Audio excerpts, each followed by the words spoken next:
Hi, everybody. Chuck here. Welcome to Stuff You Should Know Selects. Every week, as you know, we pick out curated episodes that were some of our favorites. And this week, I'm going to go with Prisons, Not As Fun As You Think. This is from August 12, 2010. And quite frankly, this could have been probably a two-part episode. We may follow up at some point, but it's a really good, honest look at prisons in the United States and just sort of the state of things. And it was very eye-opening for me and Josh, I remember. And it's got a good title to boot, courtesy of Mr. Josh Clark. So here we go with Prisons, Not As Fun As You Think.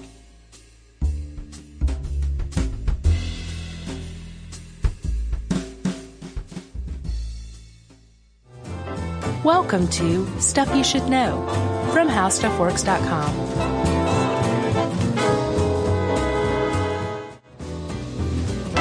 Hey, and welcome to the podcast. I'm Josh Clark. With me, as always, is Charles W. Chuck Bryant, as if you're surprised. And that makes this Stuff You Should Know, right, Chuck? Yes, we are here, Josh. And can we talk about prisons now? We could talk about prisons. Remember in the presidential pardons episode? Oh, yeah. I was talking about how people have been calling for President Obama to basically issue a blanket pardon for people who are convicted under the mandatory minimums for crack. Yes. Remember, there's a huge disparity. Right. And I said it was like 5 to 1. It was, I think, 180 to 1 disparity, right? Boy, you got that one wrong, didn't you? Well, he did it. Like, pretty much as we were recording that. Really? Yeah. Wow. He signed this law, or Congress was passing this law that reduced the mandatory minimum and basically, in effect, overturned the sentences of first-time offenders who were convicted and were given these 5 years, and anybody who was convicted under the old mandatory minimum laws. So there's going to be a lot of people coming out of prison. Looking for crack. Well, that's one argument. Yeah, that's not very fair to say. No, it's not. But I mean, isn't that kind of the way that Americans and probably people in general view prisoners? It's like, you did something wrong, so you deserve to be where you are. But that's without having any real concept of what prison is like. Yeah. I mean, I know I don't want to be in prison. No. Have you ever seen the movie An Innocent Man? Remember we talked about that? Yeah. Tom Selleck? Uh-huh. Very scary scene. That was it for me. I was like, I don't ever want to go to prison ever. Yeah. But that's about all I knew about it until we started researching for this very robust podcast on how prison works. Agreed. Yeah? Yeah. So, Chuck, I guess apparently when this article was written by Grabanowski, it was, I think, 2005-ish, or that was the latest stats he had. And he said that there were like more than 2 million people in prison, right? And it's actually decreased. Yeah, I've got 1.6 million at the end of 2009, but when I look at these stats, there are all kinds of stats. 1 in 31 adults is in the correction system, but that includes jail, prison, probation, and supervision. Mm-hmm. So they narrowed that down to only in prison, 1 in every 100 Americans is in prison.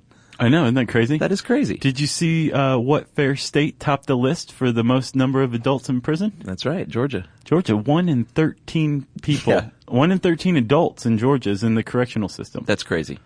Yeah, we live in a state of criminals. Yeah. Either that or some like a real police state. One of the two. Yeah, I'm not going to comment on that.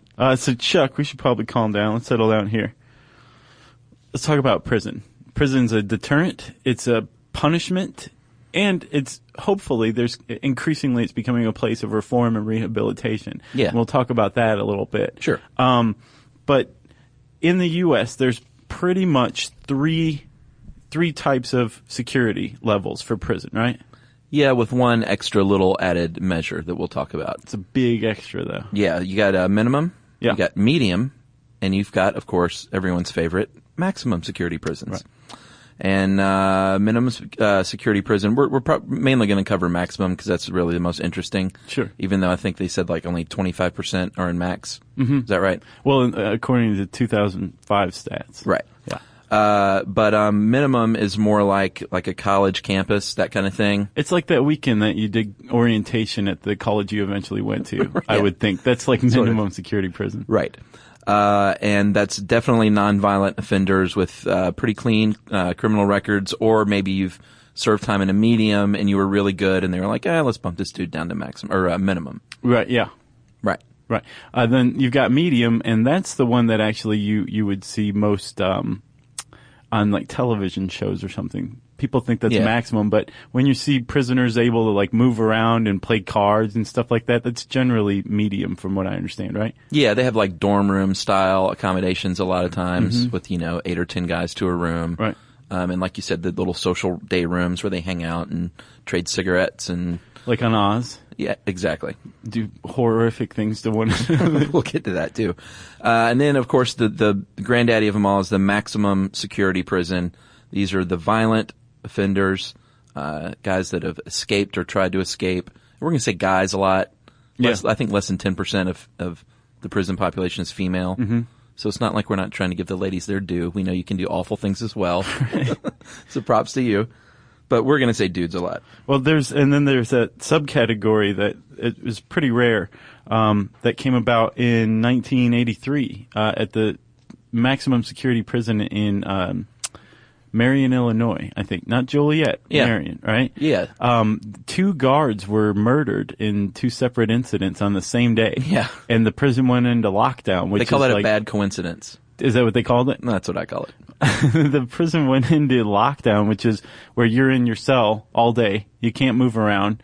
You can't do anything. You have no freedom of movement.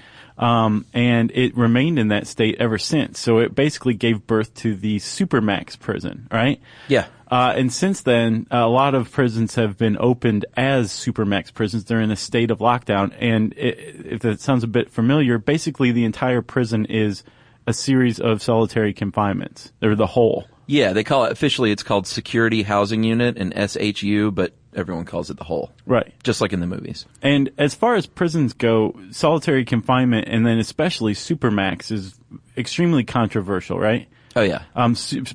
Solitary confinement originally was created in 1830 by a warden at a prison in Pennsylvania. Yeah. With the lofty goal of giving a convict nothing but time to contemplate what he'd done, the bad thing that he'd done. I think anything that was supposed in 1830 is a good way to punish people. You might want to review that notion again here in 2010. Yeah. So they basically found out that actually they don't sit around and think about all the bad they've done. They kind of go nuts. And not just kind of go nuts, they go clinically insane, as anybody would, right? Or they go in sort of insane and they really go off the deep end. Right, because prison has also, and still remains, used to house the mentally ill at times. Not as much or as overtly as before, but still, you find the insane in prisons, right? Yeah. The other problem with a Supermax facility, besides the fact that it amounts to torture, psychological or otherwise, is that these places are reserved for the worst of the worst. Supposedly. And in any given state, there's a couple, maybe, of the worst of the worst, but a Supermax prison may have a couple hundred cells. Yeah. You gotta fill the cells somehow, so you have relatively minor offenses or convicts going into Supermax prisons, right? Yeah, and then killing themselves in really horrible ways. Yeah, this is a big buildup in the 90s. I think they said by the end of the decade and of the 90s that 30 different states had a Supermax prison. Wow. And you said that each state only has a handful of dudes that even qualify. So like you said, they get put in there. They kind of go through a zoochosis of sorts, like weird behavior. Right, yeah. Like the bears walking in circles. Yeah. Except way, way worse. Way, way worse. This one guy in Wisconsin, he was a 16-year-old car thief. Mm-hmm. Another guy, 20-year-old David Tracy, hanged himself in a Virginia Supermax, and he was 19, and he had been there for 2.5 years for selling drugs. No, he'd been there for a year, and he had a 2.5 year sentence. Oh. And he still hung himself. He couldn't even make it a year. He killed himself halfway into a 2.5 year sentence. Yeah, because he was immediately put in solitary confinement. And then it gets worse. Apparently, people have been known to swallow razor blades. One guy in an Indiana Supermax prison choked himself to death with a washcloth. Yeah. And another guy, 21-year-old mentally ill prisoner in that same prison, set himself on fire and later died from those wounds. Yeah. The good news, though, my friend, is that a lot of Supermaxes have been downgraded since then. Like the current trend is to downgrade your Supermax to regular max. So they're kind of getting the message a little bit that we really don't need this many Supermax prisons. Yeah, apparently the 90s were bad. Yeah, but there is only one federal Supermax. Only one. Which one? ADX in Florence, Colorado. Huh. ADX Florence. But like you said, it's mostly on the state level. That's for like the really, really bad tax evaders. I imagine ADX is not the kind of place you want to take a tour. I wouldn't think so. The single federal Supermax is not the kind of place you want to be.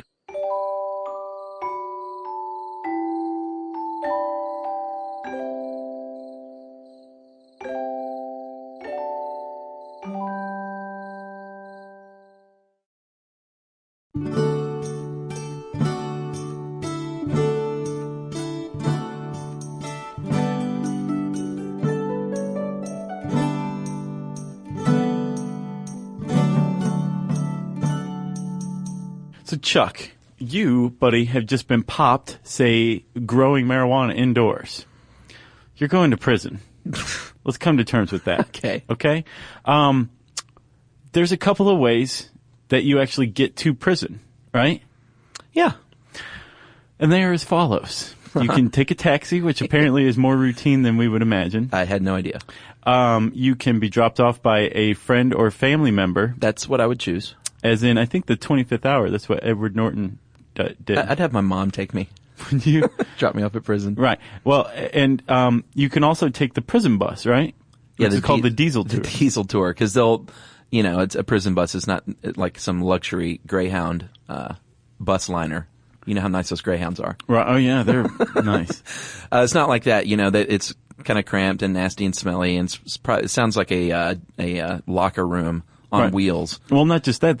You go take yourself to the sheriff's department. Yeah. And, curse your family member for not being like, really, you couldn't just take me the rest of the way to the prison? Right. So you get to the sheriff's department and you basically just wait there for the prison bus to come pick you up. And then, you stop at sheriff's department after sheriff's department after sheriff's department. Well, that's the insulting part. Yeah. You're like, all right, can I go to prison? Can I just start this, please? Right. And they're like, well, we got to make 6 stops on the way. Just hold on. And the bus is going to break down in exactly 8 minutes. We're going to go pick up your future boyfriend first. Whew.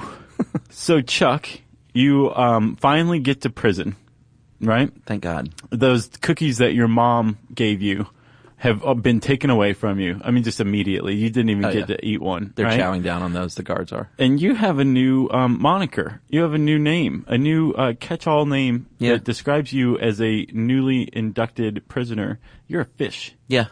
Yeah. Just like in the movies. A lot of this I thought, that's just like in the movies.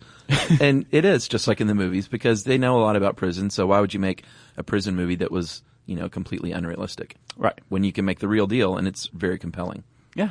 And we'll talk about movies too. But yes, you are a fish, Josh. All your stuff is taken and cataloged, hopefully kept. We'll get to that later as well. Some of it might be lost along the way. Mm-hmm. You are allowed to bring in like your reading glasses and maybe a few books. No cookies though. No cookies. Your legal papers if you are into that. And so you're processed, right? And you're actually processed often in full view of other cons. Yeah, in the fish tank. And they call it the fish tank because all the guys who are already in prison can sit there and watch, right? Right. But they keep you segregated for about 30 days or more. Yeah, I had no idea it was that long. I didn't either. I thought it not was like it is in the movies. They deloused you, they sprayed you with the fire hose, gave you an orange jumpsuit, and threw you in there. That's Exactly. what I imagined. But for 30 days you're basically segregated. I imagine with the other fellas on the Diesel Tour, and you are assigned a job most likely. But you're in this about fish 10 tank cents an though. hour. Like you're on full display. Like for 30 days, dudes are sizing you up, Getting hungry. Well, like in Shawshank when they took bets on who was going to be the first fish to break down and cry that first night. Who won? It was that fat guy broke down and cried, and then he got beaten and bad things happened to him. I always confused that in the Green Mile. I didn't like that one. No, Shawshank was definitely better, but way better. I often confused scenes. They were shot almost exactly the same. Yeah, sure. Yeah. Agreed. So once you get out of your fish tank, you get your cell assignment. You may get your job. Right, and again, for about 10 cents an hour, that's what you're paid. Yeah, should I read the letter real quick? Sure. There's actually a site on the web called prisontalk.com. It's not as hot as you would think. No, but you can go to forums there and read ex-cons and maybe even some current cons if you have internet access and like a minimum security. Talk about things on these prison forums. So I found a letter. I was digging around about jobs, and this one guy said the worst job he had was being a dorm janitor. He got paid 40 cents a day. This is not by the hour. Well, 40 cents a day, 5 days a week. There were 4 dorms, total of about 60 guys in each, 2 bathrooms in each. yeah, you don't want to have a salaried prison job as a convict. I'm not sure if that hit home. 60 guys sharing 2 bathrooms, and this guy was in charge of cleaning that Yeah. on a daily basis. I do appreciate you repeating that. So he swept often. He said he kept the dorm rooms clean. You've never seen a battleground of chaos until you've seen a bathroom after 30 guys take a shower. Mud, dirt, torn tissue, blue state soap. So I guess they get soap assigned to them. I never really thought about that. Sure. So anyway, tobacco spit in the hangout room, garbage, cigarette butts from roll-ups. Basically, this dude had to clean that stuff up for 40 cents a day. And he said that was the worst job he ever had in prison. Right. And he didn't even mention the fecal matter. Well, I think that's implicit. Oh. Well, I just made it explicit, Chuck. Yes, so that is one example of a prison job that you can get. And then you're off to your room, which I would encourage everyone now to walk off 8 feet by 6 feet, wherever they are, and get a good look at how large that is. And that's about the size of your prison cell. That's close to what we're at right now. Yeah, that's small.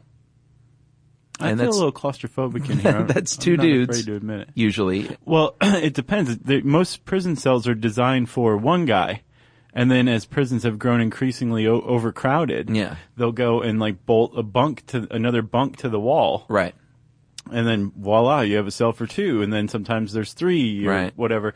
Usually, if it's designed to house more than 1 or 2 people, it's a dorm, and it can accommodate about 8 guys per cell, right? Yeah, I mean, we could do a whole podcast on overcrowding and the issues there. That's like a very deep problem, but we'll just mention it and say it stinks. I'll bet. Literally and otherwise, right? Yeah. So Chuck, you've got the general population cell blocks, right? Which are all of the cell blocks aside from the fish tank and maximum security, which is also known as the hole, right? Yeah. And you've basically, did you watch Oz? A little bit. I think from what I understand that's really accurate. I'm sure it is. So there's like a centrally located guard in like Lucite or whatever. They're like, you can't get through this, Yeah. operating all the cell block doors and like letting people in and out, and they have a 360-degree view. Oh, yeah. Right? Well, and each one, I thought this was interesting, each wing is fully staffed in case you need to lock down that wing. Oh, yeah. You've got all the dudes there you need to take care of it. Right. And it can be sealed off from the rest of the prison. Exactly. Because apparently the riot mob mentality can spread like wildfire among a prison population. Yes. Yeah. So, and you would think, people try to escape, which, by the way, there's a double check. There's a Stuff You Missed in History Class podcast about Alcatraz and the Great Escape. Oh, really? Or the Escape from Alcatraz. Yeah, great movie. So if you want to learn more about that one, you can check that out, right? If you're so inclined. But to make sure that no one has escaped at any given point in time, they do counts. Yeah. At about the same time every day. Just Actually, like in the probably movies. the same time every day. Uh-huh. They just do a head count where you have to like line up and they say, okay, everybody's here. Right. Then at night they walk around and count you while you're sleeping, right? Yeah, and then not only are you there, but you're where you need to be. So if they say, well, Josh, you're in Chuck's cell again, you know where you need to be. So they'll beat you down and take you to your own cell. Right. I'll be like, I need to be here. Don't you hear our podcast? But Chuck is my partner. I wonder what the Goodfellas, that had to be minimum. Or was that just a sweetheart deal? That was a sweetheart deal. Remember when they were all in the same Oh, yeah. room, like cooking steaks? Yeah, the one guy could slice the garlic so thin it would liquefy in the oil. So great. So Chuck, let's say you've become acclimated. You're no longer a fish. You've shanked your first guy, and you're settled in for a nickel, right? Is shank a verb? Yeah, shank is a verb and a noun. And shiv is also another name for a shank, right? Which is a homemade knife. Yes. Okay. I just want to get that clear. I don't know that it is 100% clear. Well, a shiv and a shank, I know, can both be nouns for the knife, but I've also heard that you can shank someone. And you can shiv someone. Oh, you can? I think they're both nouns and verbs. They're very loose in prison. I But like for that. the same one. They're very understanding. Yes. Yeah. With the vocabulary. Yes. So you've settled in and you are living your life in prison behind bars, you know? It's I would imagine, fairly horrible, but there are bright and shining moments. Yeah. And those basically consist of the trip to the commissary, right? Yeah, and I didn't know this. You don't see this a lot in movies. All you see is the black market stuff. Right. But there is actually a commissary where you have an account where your little prison money goes into your account. They obviously don't give you cash. That wouldn't be a good idea. Right. And you go to the commissary and you say, hey, I'd like whatever's approved on the list, I'd like a pack of smokes and a People magazine. And they're like, well, that's, $3.50, so right. Go work for a month. Right. Here's the People from January 2008. Yeah, woohoo. Right.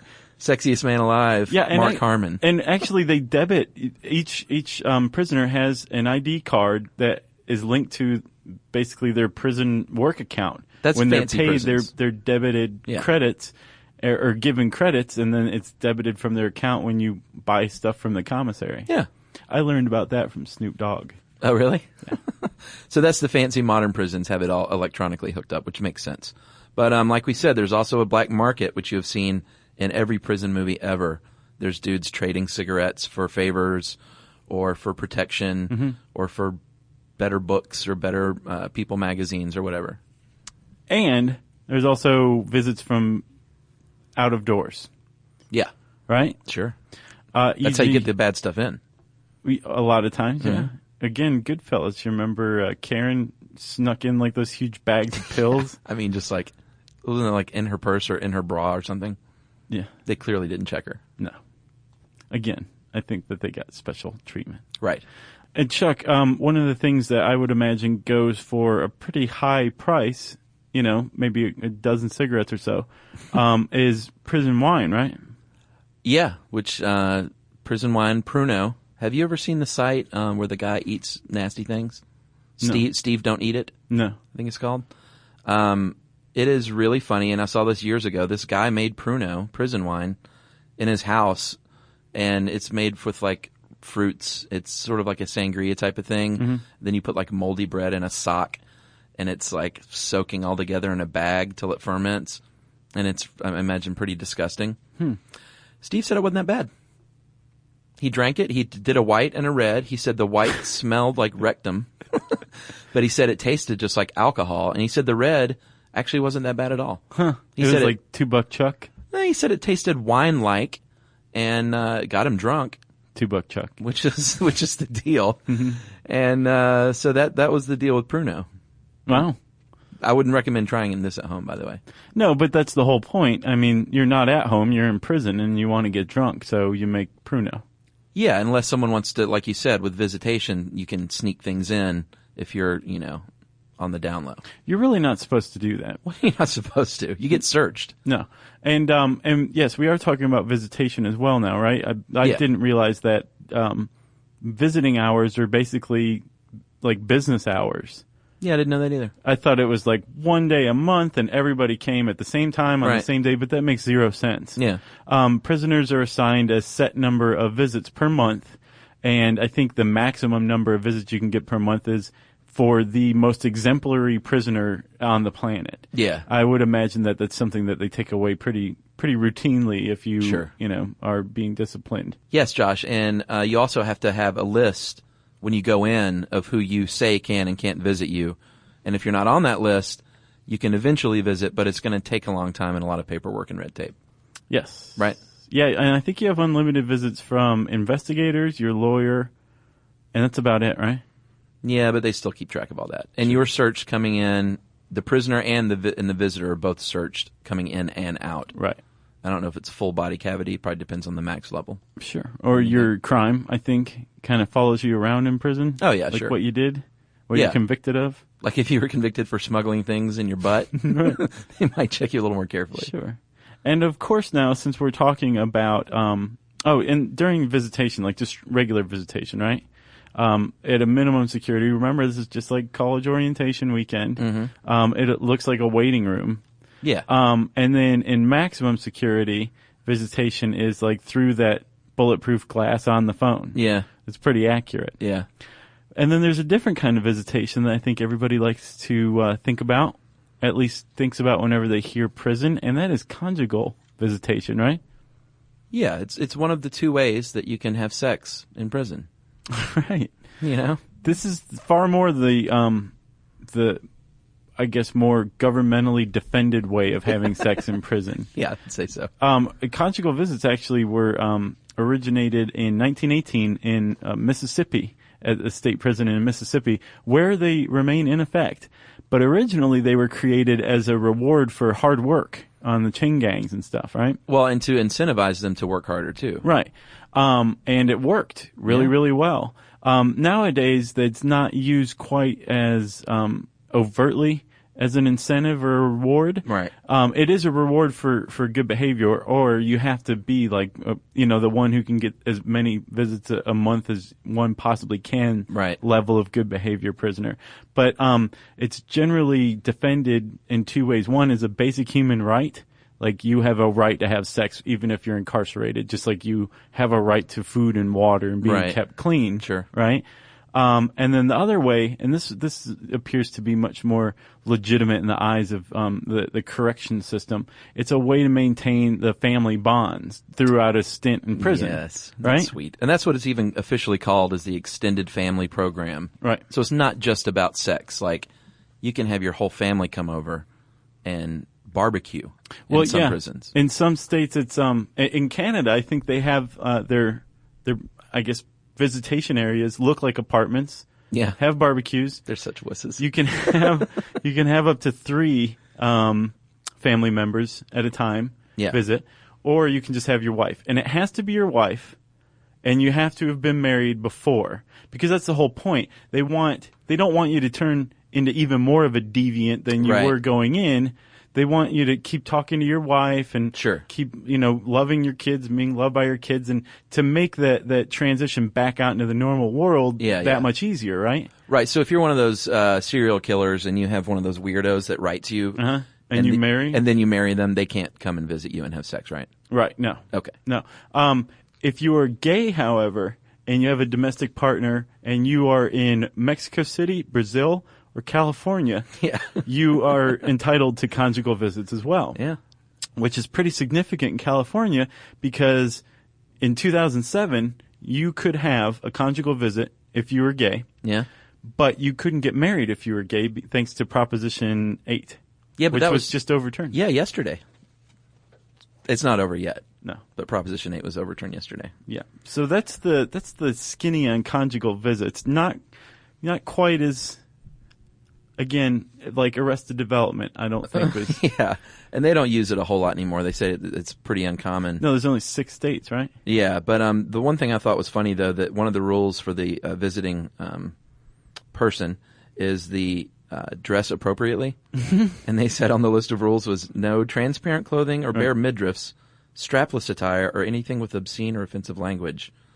So your wife can't get all dolled up in her baby doll lingerie. I don't know. I think they're like, can't you just put a trench coat on like everybody else? Have you not seen the movies? Exactly. And I think it's a mixed bag on whether or not experts agree or they agree and disagree whether or not it actually serves a really good purpose. Well, yeah, and the studies on it have shown mixed results about whether or not it prevents recidivism. Yeah. That's one bonehead word. SYSK. You should know. SYSK. You should know. Brian? Josh Clark.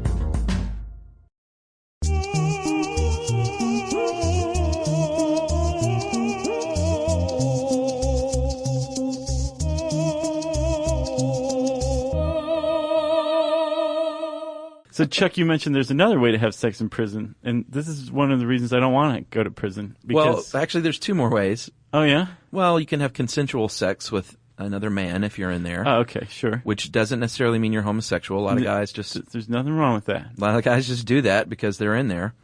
And there's also rape that happens in prison. That's the reason I don't want to go to prison. Yeah, just one reason. In 2007, Josh, we have a statistic from the Bureau of Justice. It says 4.5% of state and federal prisoners reported being raped in the past year. And that is 70,000 prisoners in a year were sexually abused by either guards or other inmates. See, that's all over the place because I've seen other numbers. One 2004 study found that 0.005% even reported being raped while they were incarcerated. And then a lot of those were probably, untrue. Well, that's the deal, is reported. That's the key. Like, rape goes unreported a lot, just period. Sure. But it definitely goes unreported in prison because you don't want to be a snitch. Well, sure. But no, I think these are people who have been let out already.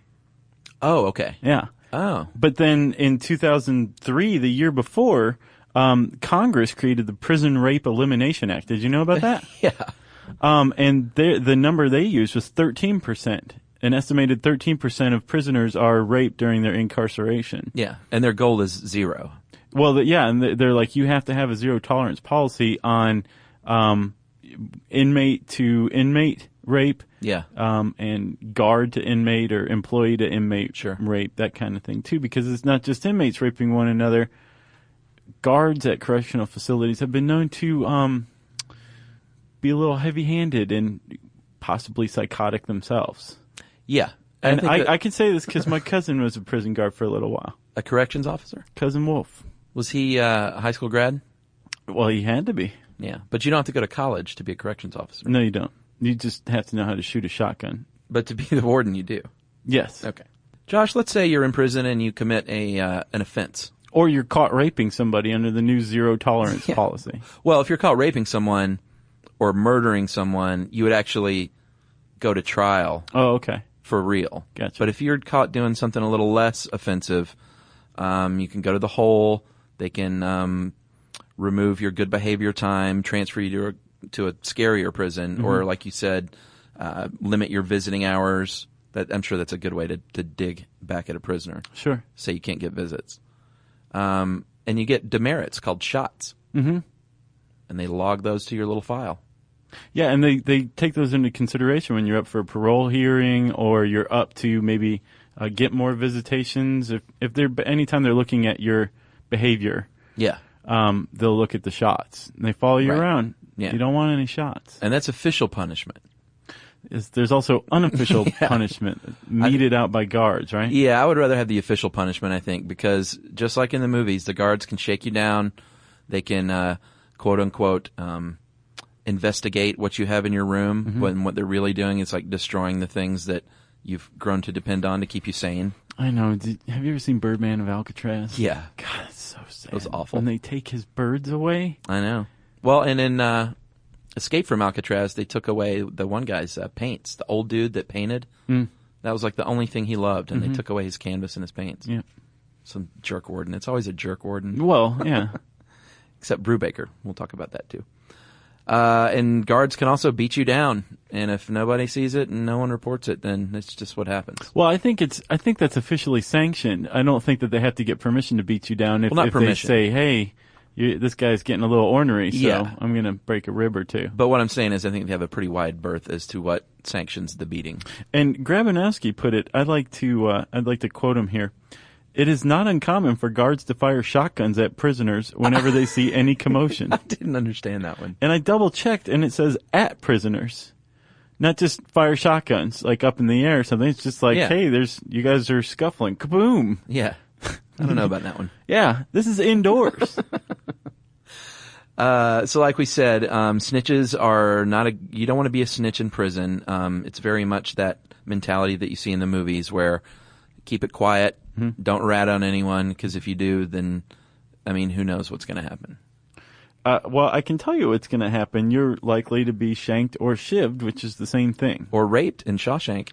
Yeah. Remember Andy's problem there with the sisters? Mm-hmm. Yeah. But he got back. That was one of the great redemption scenes of all time, I think. That whole movie was great like that. It sure was. Oh, no, I'm sorry. I was thinking of the Green Mile. Oh, sorry. But the funny thing is, and it's not funny to the guards, but there are way more prisoners than guards. And every once in a while in history, we've had these big uprisings where the prisoners have actually taken control of the prison. Yeah. If you work at a prison, you don't want to hear the word Attica sounded out by, like, in chant form by one or two prisoners. Oh, is that what they use now as the signal? Well, no, I mean, that means that there's violent unrest right around the corner. I thought that was a signal now. It was like, Attica. I don't know if it's a signal. It's more like a call to arms, you know? Gotcha. And all of a sudden there's toilet paper on fire and guys are coming at you and it's just not good. Yeah, that didn't work out too well. No, it was 1971, right? Mm-hmm. And apparently Attica Prison in upstate New York was really, really deplorable as far as its treatment of the prisoners went, which is really saying something because they're prisoners to begin with. And to have, the prisoners even know, you can't do this. Yeah. That's pretty bad. So they took a couple guards hostage, rioted, held them and demanded for better treatment. And the state of New York was like, okay, all right, we hear you, and we're going to storm the prison. And I think 33 people died. 39. Yeah, 39. No, 39 guards and prisoners. Crazy. Died. And that was in 71. And then in 1980, there was one in New Mexico, right? Yeah, the New Mexico State Pen near Santa Fe was another uprising, and that was where 33 inmates were killed. And no guards were killed, but 7 of them were captured and beaten pretty severely. Right, and apparently some of the inmates that were killed died from torture. Oh, really? Just pleasant. I mean, think about it, Chuck. It's bad enough to go to prison, but one of the aspects of prison is that there's an end to your sentence, right? There's a light at the end of the tunnel if you can make it. Yeah. Dying in prison is about as bad as it gets, especially dying of torture in prison. Yeah. I would say that's pretty bad. So, Josh, let's say you don't die. Let's say you serve your time and you do get out. What goes on there? Well, you would be like 90% of all prison inmates. 90% get out. Yeah, which is one of the reasons why you want those family bonds in there, because you want to keep people on the up and up rather than... Prison represents a real double-edged sword. Either it reforms people or it makes them worse. Yeah. And a lot of that depends on how a prisoner's treated and the options given to them in prison. One of the big trends now is education as part of rehabilitation. So I think every single state prison in the U.S. Offers a GED course, and some of them require it for parole, which is good. Yeah. Right? Mm-hmm. There's also vocational courses, that kind of thing, right? Yes, but once again, like in Shawshank, you can take that course and pass the test, but if you have a jerk warden, you still might get shot. You know what we should have done at the beginning of this podcast? We should have just said, everybody go watch Shawshank Redemption. Everybody's seen it. And we'll see you next week. Everyone loves that movie. Yeah. Can we talk about the movies now? Are we there? Not quite. Okay. Chuck, there's a lot of people out there who don't think that prisoners should just be left to rot. That there should be prison reform. That there shouldn't be any rape. That Congress shouldn't have had to have passed a law requiring zero tolerance on prison rape. And there's actually been a prison reform movement going around since I think 1790. Yeah. Possibly earlier than that. I don't know. So where clearly it's working if it's still in effect. Yeah, the Quakers are huge on prison reform as well. And again, you want prison reform. You want your prisoners treated in a way where there is the potential for rehabilitation. Sure. Because of recidivism, right? Well, yeah. I mean, that's why they pay them to work these jobs, because they want to give them some semblance of normal life. So when they get out, they can say, oh, well, I held a job in prison for the first time in my life, maybe. Right. If they were like a drug dealer or what have you. Right. Well, think about it. Recidivism, the highest rate is among property offenses, and that is a crime of the poor. Breaking into someone's house and stealing their stuff. Yeah. That's what you do when you're poor. Yeah. And that's got the highest rate of recidivism. So it would seem like some sort of education or occupational program would help deter that. Well, yeah, but the other stat, though, that kind of makes me feel weird is that I think 67% of people who commit crimes to go back into prison, it's an entirely different crime that they commit. Oh, yeah. Which was that was really discouraging. I would think maybe if the guy just can't not steal TVs, he gets out and steal TVs. Yeah, you would think so. At least go back to what he knows. But yeah, that's a little staggering. It is. That would shut any Quaker up. And what is the rate? I saw... I can't get the most recent stat, but it looks like between 50 and 60%, somewhere in there, from year to year for recidivism rates. Yeah, though in 94 it was 67.5, right? Yeah, I think it's gone down since then. Yeah, and that's surprising because the incarceration rates have gone down too, which is totally bucking a trend. I think they're going down? That's what you said. Remember in 2005 that these stats are based on, it was 2 million and change. It was 2,193,000 prisoners in the U.S. You said it was less than 2 million in 2009? Yeah, but I think that's people that are currently incarcerated, but that doesn't necessarily mean more people aren't being incarcerated on a daily basis. Because I think that's true because of mandatory minimums. I think more people than ever are being incarcerated. So maybe that was people that had left. I don't know. Well, whatever it was, there was a 274% increase between 1982 and 2008. Sure. That's huge. Oh, yeah. And we spent, I think, $51 billion to incarcerate people in prison and jail. Whereas I think that comes out to $29,000 per inmate per year. Yeah. And remember our bail podcast? I do. It costs $1,250 per inmate per year for probation. How much? $1,200 rather than $29,000. But these minor offenses, throwing these guys, especially like the car thief that was in a Supermax that was 16. Oh, yeah. I mean, come on. Nonviolent offenses? You can rehabilitate that kid. Sure. With some work. All right. So, Chuck, I think it is movie time. Don't you think so? Yes, Josh. Movies. I made a list of my favorites. Feel free to chime in. Shawshank Redemption. That's number one for me. The Green Mile. That's not on my list. What else you got? I've got Escape from Alcatraz because I saw that when I was a kid, and it's still great. like an awesome movie. Papillon, classic. With Dustin Hoffman with the glasses? Uh-huh. Yeah. Dustin Hoffman with the glasses. And Steve McQueen. Yeah, right. Who was in The Great Escape, too. Also a great prison movie. Yeah. Cool Hand Luke was probably the funniest one of the lot. The Longest Yard, actually, that might have been the funniest one. Never saw either of them. Really? Ugh, you're nuts. Bad Boys, classic. With Will Smith? No. Oh, okay. The Sean Penn one about the juvie detention. That's when Sean Penn was 19 years old, and he was in juvenile detention, and then he filled a pillowcase up with soda cans and just annihilated this dude one night. Wow. Yeah. That's called a slock, by the way. No, that's when it's in a sock. Oh, okay. I imagine maybe it's called a slice. American History X, that was pretty brutal. Yeah, that was very brutal.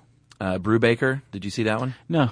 That's where Robert Redford went in undercover as a prisoner to sniff out how awful the prison was because he was going to be the next warden. You're talking about The Natural. Yeah. And then most depressing, definitely Midnight Express for me. The Turkish prison one? Yeah. Midnight Run was pretty depressing. Really? Yeah, that's right. And Animal Factory is the one I'm going to say is the most realistic. I have not seen that one. That's the one that Steve Buscemi directed, and Edward Furlong, and I think Willem Dafoe is in it.